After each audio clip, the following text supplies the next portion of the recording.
Hello, ladies and gentlemen, and welcome in your favorite show. Désolée, mais depuis que j'ai dit à Christophe que notre cas d'aujourd'hui concernait un dossier de sensibilisation à l'anglais, il s'imagine que l'émission va se faire dans la langue de Shakespeare. Well, my English is very poor, and the show must go on. Bon, inutile d'insister, il y a des traducteurs pour ça. Donc, Émilie, nous avons un inspecteur d'anglais qui a conçu un dossier de sensibilisation et l'a mis en ligne sur l'espace pédagogique du site académique. Yes, Christopher. Et pour composer ce dossier, il a demandé à un enseignant d'enregistrer sur vidéo la conférence d'une célèbre spécialiste dans le domaine des utilisations des émissions de radio et de télévision dans les apprentissages. Et vous m'avez dit également qu'il a repris plusieurs textes d'enseignants portant sur ce même sujet et récupéré divers podcasts de la BBC que des collègues proposent en cours à leurs élèves. Exactly. Et cette situation, qui peut paraître banale à la plupart d'entre vous, soulève un certain nombre de questions, comme celle de savoir quelles ressources pourront être utilisées à des fins pédagogiques et à quelles conditions. Oui, Émilie. Et elle conduit aussi à envisager l'existence des œuvres dites dérivées et à se demander comment on peut organiser le partage d'une ressource. On est heureux de constater que votre droit progresse, en tout cas mieux que votre anglais. Et vous n'avez encore rien vu. Welcome to the world of the Internet Law.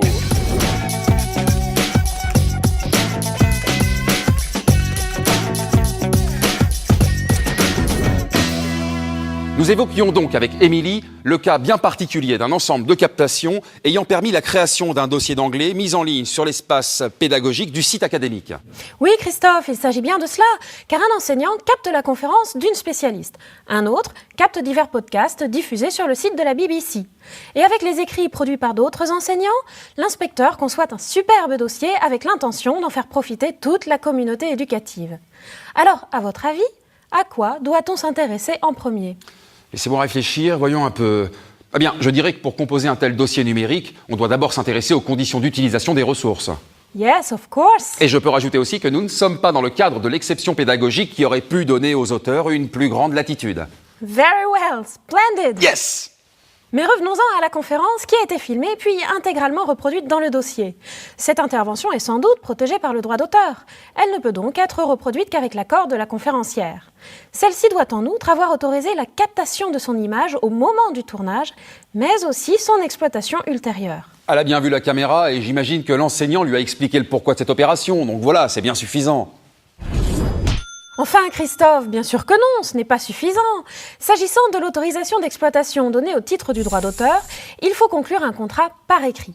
Ce contrat, que l'on appelle contrat de cession des droits, doit être le plus précis possible et il doit notamment comporter les éléments que je vous envoie sur ce document. La durée de la cession. En effet, tout est possible, même une cession pour toute la durée des droits d'auteur, c'est-à-dire 70 ans après la mort de l'auteur. Ensuite, chaque droit cédé est le domaine d'exploitation. Dans tout contrat, il faut se montrer très précis. On pourra notamment indiquer ici que l'œuvre pourra être reproduite sur tout support numérique, connu ou inconnu à ce jour, et diffusée sur les supports numériques.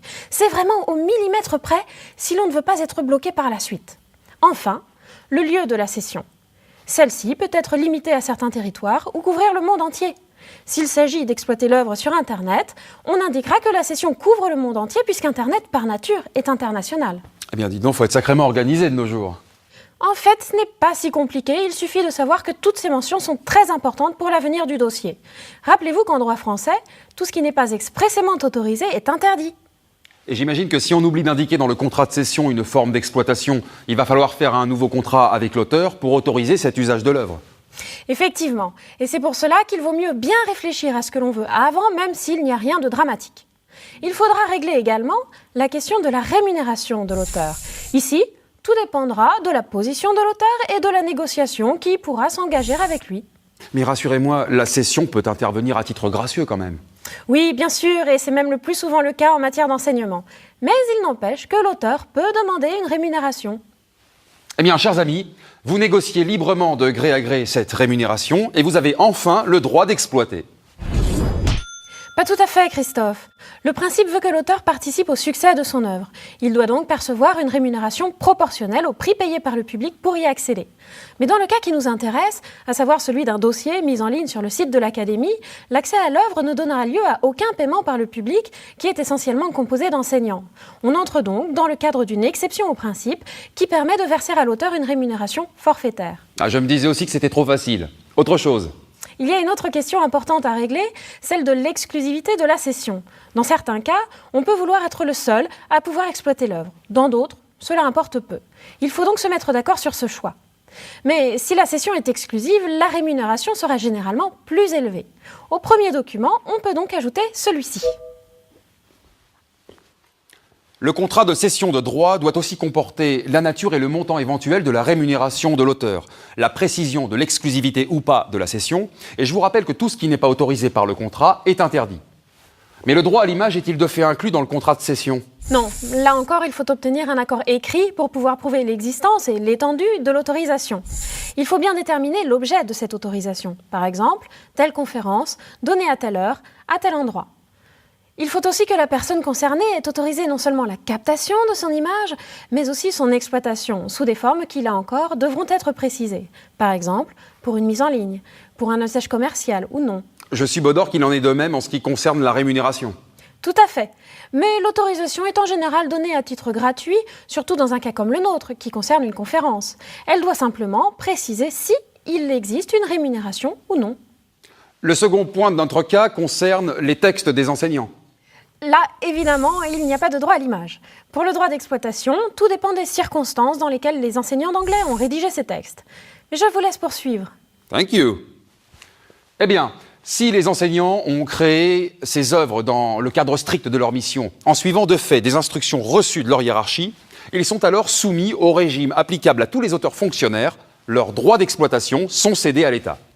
Exactement. L'État peut donc exploiter les œuvres de ses fonctionnaires sans avoir à obtenir leur autorisation, sauf s'il sort de la mesure strictement nécessaire au service public ou s'il se livre à une exploitation commerciale. Dans ce cas, il dispose seulement d'un droit de préférence. Et comme ici, il n'y a pas d'exploitation commerciale, l'inspecteur peut utiliser les œuvres des fonctionnaires. Attention tout de même, rappelez-vous, si l'on sort du strict cadre des missions, il faut un contrat de cession de droit. Mais quelle que soit la situation, il faut respecter le droit moral de ces auteurs et indiquer leur nom lorsqu'on exploite leur œuvre. Et pour les podcasts captés sur le site de la BBC, quelles précautions faut-il prendre ? Il faut simplement chercher quelles sont les conditions d'utilisation prévues. Sur le site de la BBC, on trouve une rubrique intitulée « Podcast Terms ». En cliquant sur ce lien, on aboutit à une licence qui définit les usages autorisés, comme vous pouvez le voir sur ce document. C'est on ne peut plus limpide, mais pourriez-vous traduire pour nos spectateurs, please ? Et peut-être aussi un peu pour vous ? En résumé, la BBC accepte qu'on télécharge et qu'on utilise ces podcasts pour 7 jours seulement, d'une part, et d'autre part pour un usage strictement personnel et donc non collectif et non commercial. Alors, l'usage réalisé par notre inspecteur excède les termes de la licence. Malheureusement, oui. Sauf à chercher à négocier directement avec le service concerné de la BBC, il doit changer son scénario. La perfide Albion a encore frappé. Bien, Émilie, il est l'heure de notre petite synthèse. Yes, sir, it's time. Donc, on ne peut utiliser une œuvre sans vérifier les conditions d'utilisation. Et tout ce qui n'est pas expressément autorisé est interdit. Toute cession de droit passe par un contrat ou licence. Ce contrat doit être aussi détaillé que possible. Dans la mesure strictement nécessaire à l'accomplissement du service public, l'État peut exploiter les œuvres créées par ses fonctionnaires dans leurs fonctions. Mais il doit toujours respecter leurs droits de paternité. Voilà, j'aime bien quand c'est clair, net et concis. Pour la suite, hold the line.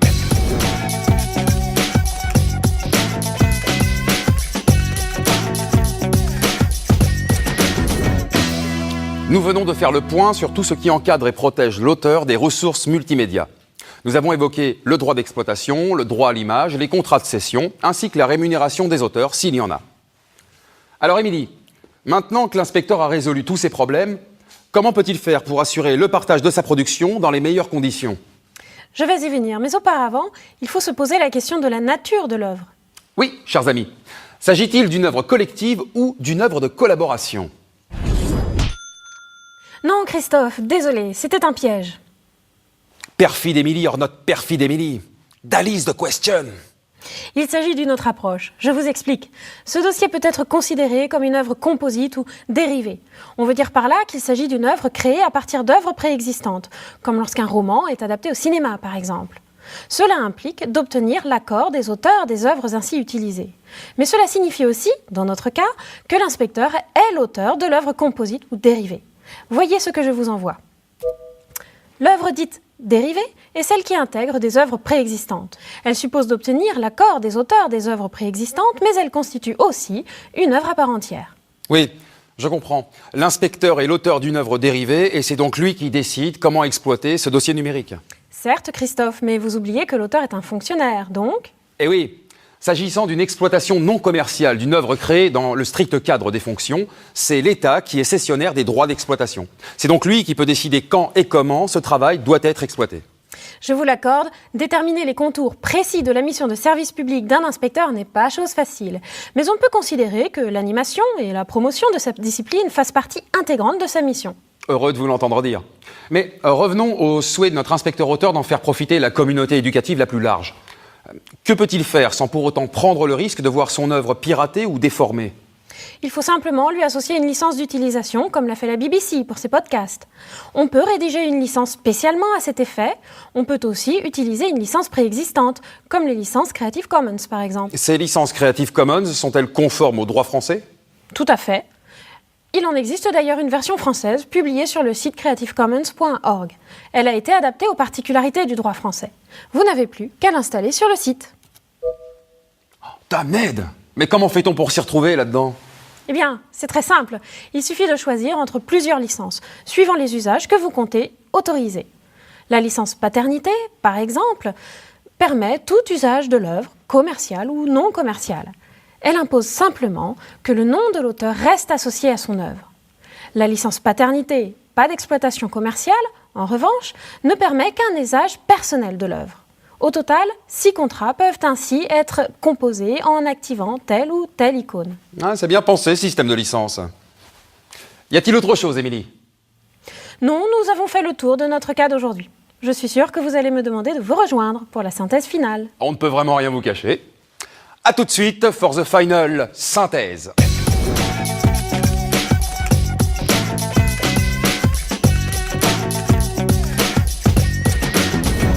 Eh bien, comme d'habitude, et grâce à vous, on a encore appris beaucoup de choses. Récapitulons. Ainsi, pour utiliser l'intégralité d'une œuvre, il faut obtenir l'autorisation de son auteur. Et l'auteur cède ses droits dans le cadre d'un contrat ou d'une licence. Si l'auteur est un fonctionnaire qui a créé dans le strict cadre de sa mission, c'est alors l'État qui peut exploiter gratuitement l'œuvre dans le cadre de la mission de service public. L'œuvre dérivée, qui intègre des créations préexistantes, est protégée par le droit d'auteur, mais elle suppose de recueillir l'accord des auteurs des créations utilisées. Et enfin, il est possible d'organiser le partage d'une œuvre en utilisant des licences définissant les usages autorisés, donc les droits dégagés. N'oubliez pas que sur ce site, vous pouvez accéder à l'ensemble de nos émissions pour notre plus grande satisfaction. I can get no, satisfaction. Sympa la chute! Vous faites plutôt Beatles ou Rolling Stones? Et vous me voyez plutôt Angie ou plutôt Michel? Angie, definitely Angie, my dear.